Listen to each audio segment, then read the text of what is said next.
നമസ്കാരം മാഷേ. നമസ്കാരം. പുറകിലായാൽ എന്താ കുഴപ്പമുണ്ടോ? പുറയിലോ? ഇത് കണ്ട? അയ്യോ, ലോക്കായിരിക്കുവാണോ? ഒരു മര്യാദ വേണം കേട്ടോടാ. അതെന്താ? ചോദിച്ചിട്ട് പറഞ്ഞിട്ട് വേണ്ട കയറി വരെ. എന്താ മര്യാദ കട കാണിച്ചത്? ഞാൻ മാഷിനെ കാണാൻ വന്ന. എന്താണ് കാര്യം? എനിക്ക് വലിയൊരു പിരിമുറുക്കമുണ്ട്. എന്നാ പിന്നെ അത് കഴിച്ചിട്ട് ബാക്കി അങ്ങ് സംസാരിക്കാം. എന്തോന്ന് അരിമുറുക്കമുണ്ടെന്ന് പറഞ്ഞു? അരിമുറുക്കല്ല, ഇല്ല, മാനസികമായിട്ട് ഒരു പിരിമുറുക്കം ഉണ്ടെന്ന്. മാനസികമായിട്ട് പിരിമുറുക്കം. അപ്പൊ ലോകം നിനക്ക് പഠിക്കണം, അതല്ലേ വേണ്ടുള്ളൂ. ആന്ന്. പൈസ കൊണ്ടുവന്നിട്ടുള്ളൂ. പൈസയോ? അങ്ങനെ യോഗ പഠിക്കണ്ടേ? പിന്നെ പഠിക്കണം. അതിന് പൈസ വേണം, ദക്ഷിണ വേണം. കൊണ്ടുവന്നിട്ടുണ്ടോ? കൊണ്ടുവന്നിട്ടൊന്നുമില്ല. ഇല്ലേ? കടം പറയാൻ പറ്റത്തില്ല ഇവിടെ. ഞാൻ യോഗ പഠിക്കാൻ ഇങ്ങോട്ട് വന്നു, നിങ്ങൾ പൈസ ഒന്നും ചോദിക്കാതെ ചുമ്മാ ഇരിക്കും. ചേട്ടാ, എന്നാ വർത്തമാനമൊക്കെയാണ് നീ പറയണത്? നാളെന്താ? ഇന്ന് തിങ്കൾ, നാളെ ബുധൻ. എടാ, അതാണോ ചോദിച്ചത്? പിന്നെ നക്ഷത്രം അതെങ്ങനാ? ഇതിങ്ങനെ ഇവിടുന്ന് മേളോട്ട് താഴോട്ട് ഇങ്ങനെ. നിനക്ക് നക്ഷത്രം വരയ്ക്കാനല്ലേ അറിയുള്ളൂ? ഉള്ളു. നക്ഷത്രം കാണാൻ അറിയാവോ? ഇല്ല. നക്ഷത്രം കാണിക്കട്ടെ ഞാൻ? വേണ്ട വേണ്ട വേണ്ട. വേണോ? വേണ്ട. നമ്മുടെയൊക്കെ ലൗകിക ജീവിതത്തിൽ നമ്മൾ ഇതൊക്കെ നമ്മൾ പഠിച്ചിരിക്കണം. ആണോ? ഞാനൊക്കെ ലൗകിക ജീവിതം പണ്ടേ വേണ്ടെന്ന് വെച്ചാണ്. അപ്പൊ ഇപ്പൊ വേണോന്ന് പറഞ്ഞാലോ? ഞാൻ വല്ല ഊട്ടിയിലോ കൊടക്കനാലിലോ പോകും. ആണോ? ഇല്ലേ? അപ്പൊ വീട്ടിലാരും ഇല്ലയോ? ഭാര്യ മക്കളുമേ ഉള്ളൂ. അപ്പൊ നിത്യബ്രഹ്മചാരി അല്ല ഇല്ലേ? നിത്യവും ബ്രഹ്മചാരി അല്ല. ഞായറാഴ്ച മാത്രം ഞാൻ ഒരു ചെറിയ ലീവ് എടുക്കും. അതെന്താ? സൺഡേ ഈസ് ഹോളിഡേ എന്നാണല്ലോ. ഓ, സൺഡേ ഈസ് എന്റെ ഡേ. നിനക്ക് എന്താ ഡേ? വല്ലതും പഠിപ്പിക്കാനുണ്ടോ? പഠിപ്പിക്കാം. എന്താ പഠിപ്പീര്? വന്ന് നിൽക്കൂ. ആദ്യമായിട്ട് നമുക്ക് ശ്വസനക്രിയ ചെയ്യാം. ശരി. നെഞ്ചോട് കൈകൾ രണ്ടും ചേർത്ത് വയ്ക്കുക. എന്നിട്ട് മൂക്കിലൂടെ ശ്വാസം മുകളിലേക്ക് വലിക്കുക. ഇനി ശ്വാസം വിടുക. മൂക്കിൽ കൂടെ തന്നെയാണോ? പിന്നെ എങ്ങനെയാടാ? അല്ല, എന്റെ ഒരു സംശയം, ഈ മൂക്കിൽ കിടക്കത്തെ ശ്വാസമേ പുറത്തോട്ട് വിട്ടില്ലെങ്കിൽ എന്ത് ചെയ്യുന്നു? എന്ത് ചെയ്യുമെന്നോ? ഈ നെഞ്ചിനും പുക്കിളിനും മധ്യത്തിലായിട്ട് ഒരു സസ്യം വളർന്നു വരും. ഒരു തൈത്തങ്ങ. അത് വേണോ? വേണ്ട വേണ്ട വേണോ? വേണ്ട. പിന്നെ നമ്മൾ ഒരു മനുഷ്യനെയും പരദൂഷണം പറയാണ്ടിരിക്കുക. അയ്യോ, ഞാൻ പറയത്തില്ല, ചുമ്മാ നാട്ടുകാർ പറഞ്ഞോണ്ടേക്കുന്ന. ഞാൻ പരദൂഷണം പറയുന്നു പറഞ്ഞു. എടാ, അതുകൊണ്ട് ഞാൻ പറഞ്ഞതല്ല. പിന്നെ പണ്ട് എന്റെ കൂടെ സ്കൂളിൽ പഠിച്ച ഒരു കൂട്ടുകാരനുണ്ടായിരുന്നു. അവനാണെങ്കില് പഠിച്ചുകൊണ്ടിരിക്കുമ്പോ തന്നെ സ്കൂളിൽ നിന്ന് ടി സി മേടിച്ച് പോയവനാണ്. അവനിപ്പോ എന്റെ മുന്നിൽ വന്നിട്ട് വലിയ യോഗാചാര്യനാന്നും പറഞ്ഞ് ജാട കാണിക്കുന്നു. യവനൊന്നും എന്റെ മുന്നിൽ ഒരു നാളികേരോ അല്ല. നാളികേരോ? ഒരു തേങ്ങയല്ലെന്ന്. പിന്നെ ഞാനിപ്പോ ഇത് പറയാൻ കാരണം, യവന്റെ അമ്മയുണ്ടല്ലോ, ഒരു പാട്ടിക്കാരുടെ കൂടെ ഒളിച്ചോടി പോയി. അയ്യോടാ.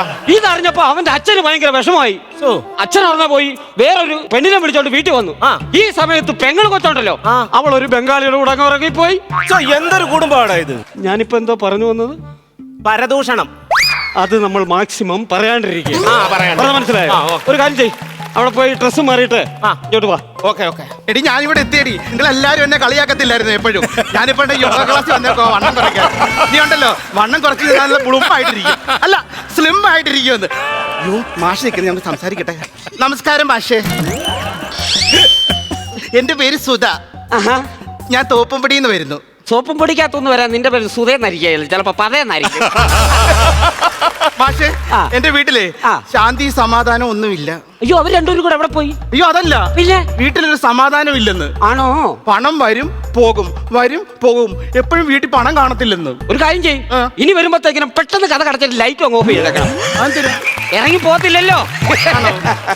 മാഷ്, എന്റെ ഭർത്താവ് എന്നെ ഉപേക്ഷിച്ചിട്ട് പോയതാണ്. ആണോ? ഞാൻ ഇപ്പം വളരെ കഷ്ടത്തിലാ. അല്ല, വീട്ടിലാരൊക്കെ ഉണ്ട്? വീട്ടിൽ ഞാനുണ്ട്, പിന്നെ മക്കളുണ്ട്, പിന്നെ ഞങ്ങളുടെ പിങ്കിപ്പട്ടിയുണ്ട്. അച്ഛനും അമ്മയും? അച്ഛനും അമ്മയും ഉണ്ടോന്ന് അറിയത്തില്ല, ഞങ്ങൾക്ക് വഴിയറിയെന്ന് കിട്ടിയതാ. ആരാ കാര്യം പറയുന്നേ? പട്ടിയുടെ കാര്യം. അയ്യോ, ഞാനതല്ല ചോദിച്ചത്, നിങ്ങളുടെ അച്ഛന്റെ അമ്മയുടെ കാര്യമാണ്. ഞങ്ങളുടെ അച്ഛൻ്റെ അമ്മയാണോ? അച്ഛനമ്മ വീട്ടിലുണ്ട്. ഉണ്ടോ? ഈ ആഹാര കാര്യങ്ങളൊക്കെ എങ്ങനെ? ആഹാരം ഞങ്ങള് കഴിച്ചിട്ട് ബാക്കിയുള്ളത് എല്ലും മറ്റേ മുള്ളും ഒക്കെ ഇട്ട് കൊടുക്കും. അച്ഛനും അമ്മയ്ക്കോ? അല്ല, പിന്നെ പട്ടിക്ക്. പട്ടിയുടെ കാര്യം വീട്, അത് പോട്ട് കളയത്. പിന്നെ മാഷ്, എന്റെ ഭർത്താവുണ്ടല്ലോ, ഒരു കിഴങ്ങനാ. എന്നാ പുഴുങ്ങി തിന്നാല്ല. ഒന്ന് പറഞ്ഞിട്ട് രണ്ടാമത്തിന് വഴക്കുണ്ടാക്കുമെന്ന്. പിന്നെ ഒന്നും പറയുന്നുണ്ട, രണ്ടാമത്തെ അങ്ങ് പറഞ്ഞാ പോലെ ആ പ്രശ്നമില്ലല്ലോ. പക്ഷെ സത്യം പറഞ്ഞാലുണ്ടല്ലോ, ഞാൻ എട്ടും പൊട്ടും തിരിയാത്തൊരു പൊട്ടി പെണ്ണാണ്. അയ്യോടാ, എത്ര കുട്ടികളുണ്ട്? 8. നീ എന്താടി ഇവിടെ? നിങ്ങളെന്താ ഇവിടെ? നീ എന്താടി ഇവിടെ? നിങ്ങളെന്താ ഇവിടെ പറ. ഞാൻ യോഗ പഠിക്കാൻ വന്ന്. ഒരു യോഗമില്ലാത്ത നിങ്ങൾ ഇത് പഠിച്ചിട്ട് എന്തെടുക്കാനാ? അമ്പലത്തിലെ പൊതുയോഗം കഴിഞ്ഞ് കവലയിലെ പൊതുയോഗം കഴിഞ്ഞ് അവിടുത്തെ യോഗം കഴിഞ്ഞിട്ടാ ഞാൻ ഇവിടെ യോഗയ്ക്ക് വന്നത്. നിങ്ങളുടെയൊക്കെ പൊതുയോഗം നടക്കാനുള്ള പന്തലല്ലേ ഇത്? പിന്നെന്തുവാ? എനിക്ക് യോയോ കളിക്കാനുള്ള അല്ല യോഗ കളിക്കാനുള്ള സ്ഥലമാണത്. പിന്നെ നിന്നോടുള്ള വൈരാഗ്യം എനിക്ക് പണ്ടേ തൊട്ടുണ്ട്. നിന്നെ കെട്ടി അന്ന് മുതലുണ്ട്. എന്റെ പിള്ളേരെ എന്നെ ഇട്ടേച്ച് പോയാൽ നിങ്ങളുണ്ടല്ലോ, നിങ്ങൾ വേറെ ഒരു കിഴങ്ങനാ. നിങ്ങൾ നീ കിഴങ്ങൻ നിന്റെ വീട്ടുകാർ വഴി നിന്റെ കൂടെ വീട്ടുകാരെ പോയി വിളിക്കണോ? എന്തൊരു ബഹളമായത്? ഒരു സമാധാനത്തിൽ പറ. ഒരു കാര്യം ചെയ്യ്, നിങ്ങൾ രണ്ടുപേരുടെ എന്താ കഥ എന്താന്ന് വെച്ചാ പറ, അത് ഞാനൊന്ന് കേൾക്കട്ടെ. മാമാ മാമാ എന്തോ പറഞ്ഞോ? പറഞ്ഞോളൂ. ജോലി കഴിഞ്ഞ് 2 പെഗടിക്കും. എന്നിട്ട് ശരിക്കും ഉപദ്രവിക്കും. ഈ കാണിക്കുന്നത് ശരിയാന്ന് തോന്നുന്നുണ്ടോ? സ്ത്രീകളെ ഉപദ്രവിക്കരുത്, അത് നല്ല കാര്യമല്ല. എന്നോടല്ല, അവളോട് പറയണം. അപ്പൊ നിങ്ങളൊന്നും ചെയ്യത്തില്ലേ? എന്നെ പട്ടിയെ പോലെ തല്ലുന്നത് ഭയങ്കര വിഷമം കൊണ്ടാ ഞാൻ കിടന്ന് കരഞ്ഞു കഴിഞ്ഞാൽ ഒരാള് പോലും തിരിച്ചു വരത്തില്ലെന്ന്. അത് കാര്യം ചെയ്യ്.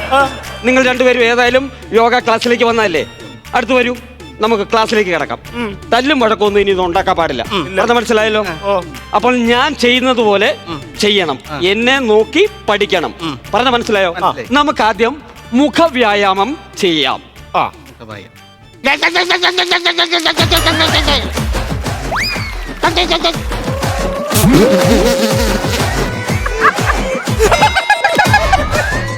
എന്നാ കണ്ടിട്ടടേ കിണിക്കുന്നത്? മുഖവ്യായാമല്ലേ, അത് ചെയ്യേ. ചെയ്യാം.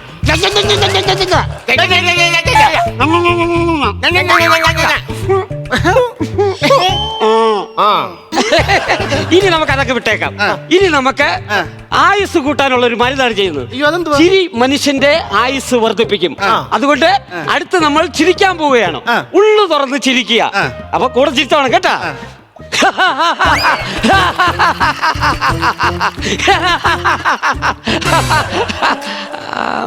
അയ്യോ, ഇരിക്കാൻ വേണ്ടി വല്ലതും പറഞ്ഞു. എടാ നിന്നെയൊക്കെ പഠിപ്പിക്കുമല്ലേ, വന്ന് ചിരിക്കടാ. ഞാൻ ഒറ്റപ്പെട്ടു പോകും. വന്ന് ചിരിക്കൂ.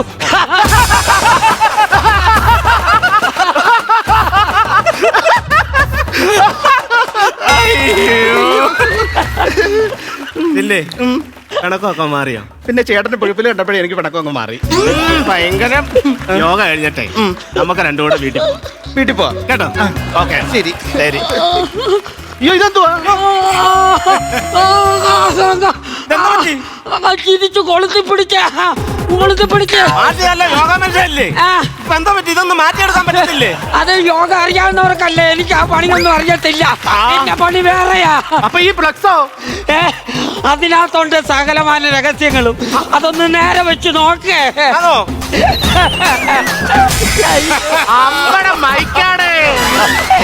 ചിലർക്ക് ശരിയാവും, ചിലർക്ക് ശരിയാവത്തില്ല. ഫ്ലവേഴ്സ് സ്മാർട്ട് ഷോ ശനി ഞായർ ദിവസങ്ങളിൽ രാത്രി 9:30 ഫ്ലവേഴ്സിൽ.